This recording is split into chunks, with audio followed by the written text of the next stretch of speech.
everyone, welcome to this course where we're going to go from zero to hero in making digital art. And guess what? All you need is your PC or your laptop, and you do not have to have a tablet or an iPad in order to practice what you're learning. And don't worry, whether you are an artist who is new to digital art world or you are a new artist, we are going to learn methods and techniques. Let's first talk about the software that we're going to use in this course, which is Adobe Illustrator. We're going to learn all of the most used or the most important tools that we're going to use in order to make our new first digital art piece. So let's start.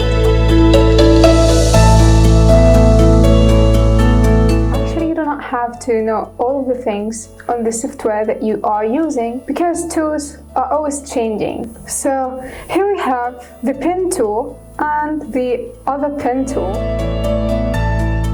These tools are so important. We're going to use them all the time, and I highly recommend them when you're actually just using your mouse and you do not have your tablet or your iPad. They are so useful, and you can actually even play with the shapes that we're going to add. And the most important thing and the most useful thing that you would do by these tools, actually drawing on top of a sketch that you might draw using your pencil.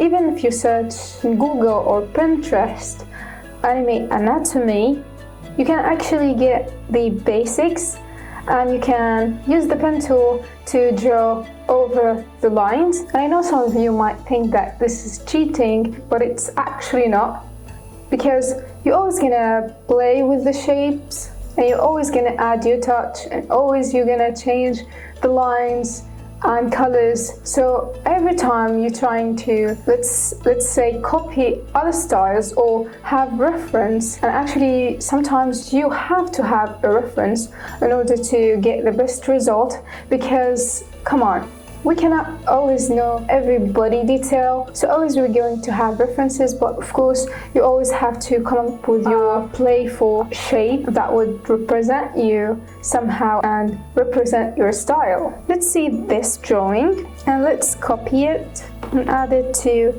the Adobe Illustrator. Let's zoom in. You can actually use the pen tool, or you can simply use the shape that is close to the thing that you're going to draw.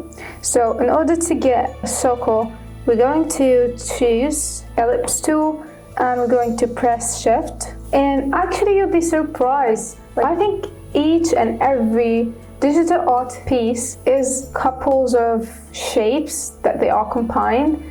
So always when you have a reference like a real photo or another digital art, always try to break it down to shapes, and it's really fun to do. You're always gonna have a new stuff you can come up with. Let's give more detail about the pen tool and how we can use it. So basically we're going to press a point using the mouse, the left button. So if we're going to have a straight line, all we have to do is just press a point and then press the other point, and that's how you can get like a straight shape. And if you're actually going to have a curve, all you have to do is try to press with dragging this point. So when you drag the point, you actually will have a curve, and you can always play with the angles using Alt to change the way that this curve looks like. So this line actually could be different. You could actually change the stroke weight, the thickness of this line, and you can actually reform it with like different forms that the Illustrator is providing to you. It really gives you like the brushes, touch, and there are actually other options. So you can always play with that and come up with new things.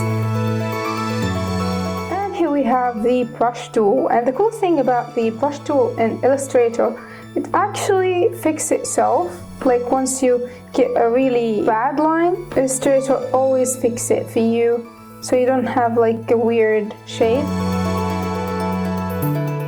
course, we're going to talk about the shape tool. We do have multiple shapes. You can always add new shapes and you can play with them. I'm going to draw a shape. If you can see, we do have this selection tool. We can always change the curves on the corners.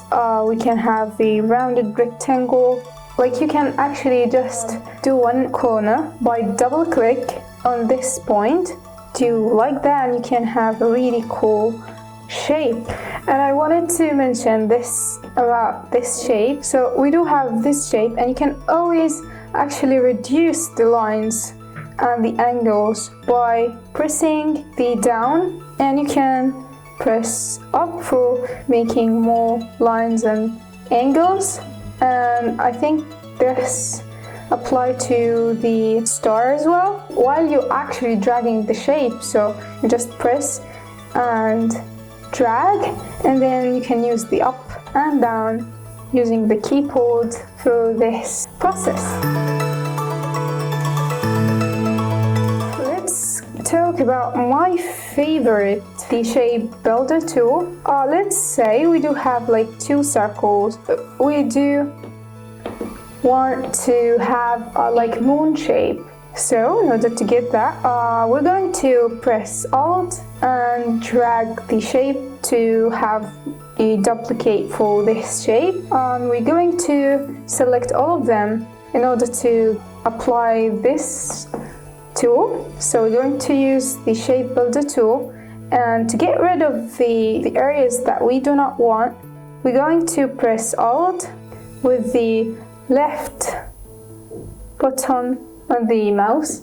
This is for get rid of the unnecessary shapes. And if we're going to make those two shapes as one, we can select both of them and then choose the shape builder tool and press, and we're going to have a new shape, a new one united shape. And here we have the eraser tool, that we actually can erase the shapes, or even we can actually cut them into two shapes. And we do have the scissors tool. You're basically cutting the outlines, and you can actually get rid of the unwanted lines. And here we have for the coloring part. So the cool thing about shapes and the pen tool that create shapes, actually you can color them without the fear of doing a mess like the brush tool would, because we do not have that digital pen that would help us to be more accurate. So I want this shape to match this color, so all I need is to choose the eyedropper tool from the tool panel. And another way to match colors, actually by pressing this area where the colors are, and you can copy this code and then choose the other shape and paste it, so you can actually have the same result. Let's talk about the gradient colors. So in order to have like mixed colors, we have to choose the gradient tool. So in order to have a gradient, we do have three shapes here. We're going to choose the middle one, the gradient tool, so we can actually control the colors that we're going to use for the gradient. So the first color are those recommendations, or we can actually use the eyedropper for this point. So that is a very cool tool that would really give us so many options. If we're going to work on multiple artboards, all we're going to do is choosing the ARTBOARD tool, and then we can press Alt and drag to copy that artboard. So we do have like multiple areas we can work with, or we can actually create a new one. And that's it for this class. I hope this was useful and I hope you had fun. Thanks for watching and have a great day.